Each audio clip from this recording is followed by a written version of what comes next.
Now more than ever, transportation business owners need industry experts at every stage in their company's life cycle. We bring them to you in the hot seat.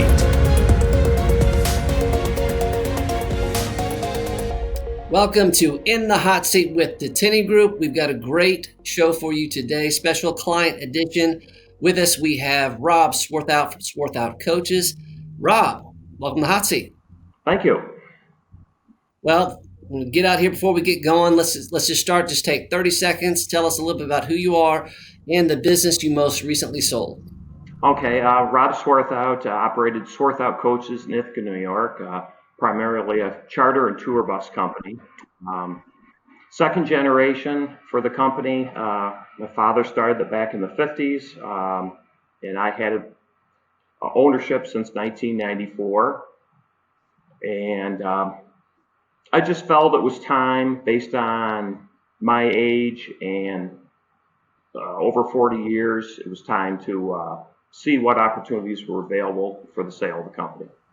All right. Well, I'm excited about this. I think this is going to be very informative to our friends in the bus space today. So let's just get right to it.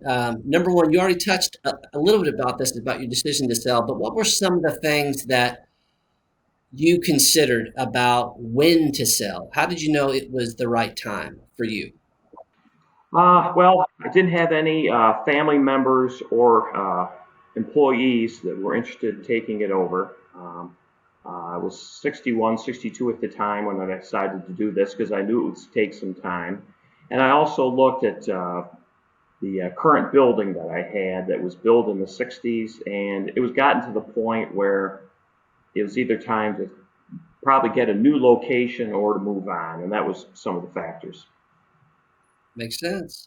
So what did the process look? Ultimately, you hired us. How did you, what played a role in deciding to seek out third-party representation to help you with your business sale? Well, I talked to some other bus companies all in the 200-mile radius, I'd say, of Ithaca, New York. And while I talked to them, a comment was made, nice little operation you've got, but they just, for whatever reason, weren't interested in opening up another garage. And I saw this 2 or 3 times, and I decided, I think it was as a result of a Bus Association of New York meeting, that I met up with the Tenney Group and decided it's like trying to sell your house. There's a few immediate neighbors and that sort of thing, but when you go with a broker, it's nationwide, and that's what did it. So let's talk about that. You talked to some folks. Part of getting a sale done is, it's money, but you're also, you've had a business for a long time within the family. Right. How did you go about vetting the right buyer and having the right fit for someone who was kind of, take the torch moving forward for the family business? Well, I wanted someone that had transportation experience, someone that was a New York State person, so familiar with the New York State regulations, and someone that was the right age and the enthusiasm to move forward and the financial ability. And the person that Tenney Group brought forward checked all the boxes. Perfect. Well, selling a business is a process. It comes with challenges. What were some of the challenges that you personally faced just dealing with the process itself? Well, the process I knew would involve a lot of bookkeeping procedures and accounting and getting things up to date, which actually was a good housekeeping thing for any bus company to do, to make sure everything is registered properly with the state and the feds. And but the challenge was this is going into COVID, or COVID didn't exist, and while working through the deal, COVID happened, and then everything got put on hold.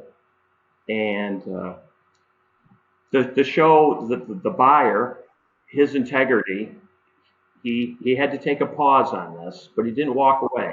And a few months later, he came back. Yeah, and it remarkably was able to get this deal financed through the SBA, which was Correct. Hmm. pretty unique storyline within the context of COVID. Yeah. So, what advice would you give to those business owners in the bus space, particularly those with family-owned companies? You know, there's not just money at stake; there's legacy at stake. What advice would you give them as they look at a future sale, how to make it work for them? Um, I think they should allow more time than they think it's going to take because, and this is maybe a thought pre-COVID, and today I think the transaction time, is going to be longer with all that's involved with obtaining financing. Um, just looking over your operation and the timeline that you're looking to retire, what works for you financially, but then again,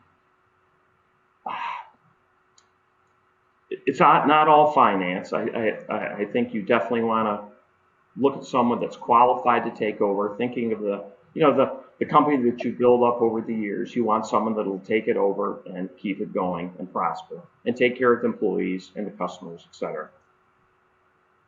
I think that's pretty sound advice right there. Let's round out with kind of a wild card question here. Okay. Wrap it up. So this next chapter of life, um, rumor is it that you've got a new dog. What are some of the other new things that you expect to experience in this whole new chapter and new adventure of life? Well, Post no, bus the dog is down the road, but yes, I definitely want to do the whole puppy dog thing. That's for sure. Once COVID is, we're all immunized and things get better, I definitely want to do some traveling. Hopefully this summer or this fall. Um, and just the other part is just having the freedom of not having the responsibilities financially and management wise of operating any business, and that's the nicest part. Well, we're excited for you, Rob, and we're grateful for the opportunity to serve you. And just thanks so much for taking time to educate your peers in the bus space. That's going to do it for us here in the hot seat. I'm Spencer Tenney. We'll see you next time.